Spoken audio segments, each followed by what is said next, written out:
lá! Vamos direto ao ponto com um tema que sempre aparece em concursos: direito civil, mais especificamente a teoria das obrigações. O foco aqui é total no que as bancas realmente cobram.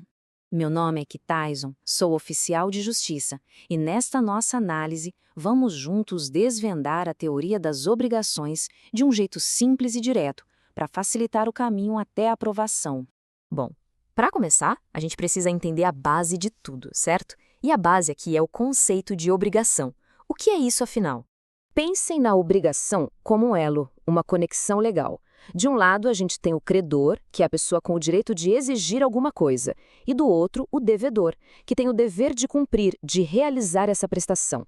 É uma relação que, por natureza, é temporária e que liga o patrimônio de alguém a um compromisso. E o ponto central é este: toda obrigação nasce com um propósito bem claro: ser cumprida.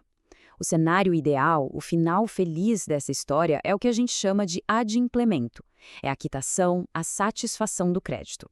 Mas e quando as coisas não saem como planejado? É exatamente aqui que o tema fica mais interessante e, claro, onde as bancas de concurso adoram criar questões. Quando o cumprimento falha, a gente entra no território do inadimplemento. Inadimplemento é o nosso termo guarda-chuva para qualquer tipo de descumprimento, ok? É a categoria geral. O mais importante é saber que ele não é uma coisa só. Ele se divide em duas formas bem diferentes. E aqui estão os dois caminhos que essa falha pode tomar. O primeiro é a mora, que é um atraso, mas um atraso que ainda dá para consertar. E o segundo é o inadimplemento absoluto. Aí não tem mais jeito, é a quebra total do contrato. Entender a diferença entre os dois é fundamental. Agora, vamos mergulhar nessa diferença, porque, sem dúvida, é um dos pontos mais cobrados em provas sobre teoria das obrigações. A grande sacada para diferenciar um do outro é bem simples. É o critério da utilidade. Na mora, beleza, a obrigação atrasou, mas ela ainda serve para alguma coisa. O credor ainda tem interesse em recebê-la. Já no inadimplemento absoluto, a prestação virou pó, tornou-se completamente inútil para o credor. O atraso foi tão grande ou a situação era tão específica que receber depois já não adianta mais nada. E olha só como o próprio Código Civil mata a charada. Esse artigo mostra direitinho essa transformação. Uma situação que começa como uma simples mora pode sim virar um inadimplemento absoluto. O termômetro é a utilidade para o credor. O exemplo clássico de prova, o buffet que entrega os salgadinhos depois que a festa acabou. O que era mora virou inadimplemento absoluto. A prestação se tornou inútil. E aprofundando um pouco mais na mora, temos essa divisão clássica. A mora ex ré é automática.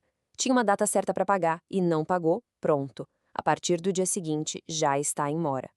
É aquele ditado em latim, dies interpellat pro homine, ou seja, o próprio dia já funciona como uma cobrança. Já a mora ex persona acontece quando não tem um prazo definido. Aí o credor precisa agir, precisa notificar o devedor para constituí-lo em mora. Certo. Então o devedor não cumpriu. Mas e se ele tiver uma justificativa plausível? Uma daquelas que o direito aceita? É aí que entra a conversa sobre caso fortuito e força maior. A lei define como um fato inevitável, um evento cujos efeitos eram impossíveis de evitar ou impedir. Pensem num desastre natural, um raio, algo totalmente fora do controle do devedor.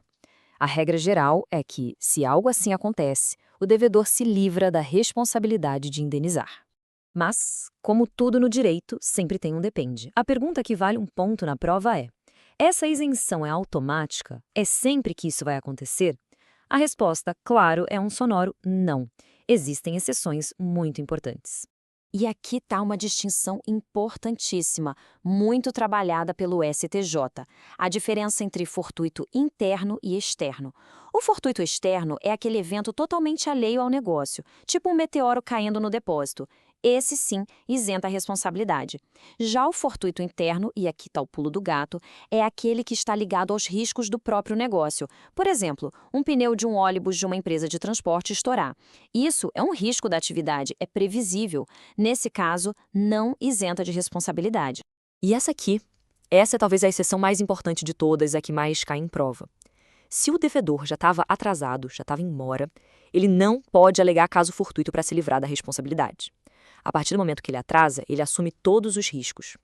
Se a entrega já estava atrasada e uma enchente destrói o produto no depósito, problema do devedor.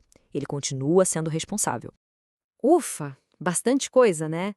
Então vamos para uma revisão bem rápida, um mapa mental para levar para a prova. Se for para guardar algo, que sejam estes pontos. Então, vamos lá. O resumo da ópera. Adimplemento é o sucesso. Inadimplemento é a falha.